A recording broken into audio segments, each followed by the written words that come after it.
Wasps emerge in spring, but you may notice more of them as fall rolls around. Check out why wasps are more active and aggressive in the fall. 1. Large populations. Throughout the summer, wasps are busy growing their colony. By fall, colonies can have hundreds to thousands of wasps. These wasps will be searching for food, so you're more likely to spot them.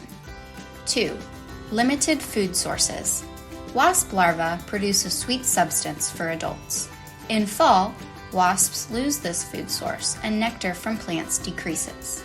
The wasps you see buzzing around are looking for food. Hungry wasps are more aggressive. 3. Protective of the queen.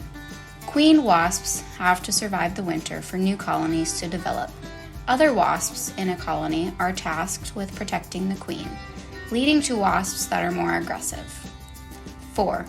Wasps search for warmth. Wasps need a warm place to hide in winter.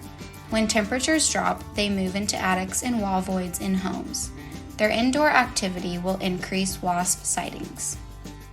Spraying wasps and their nest with our plant-based wasp and hornet killer can help keep these stinging pests away.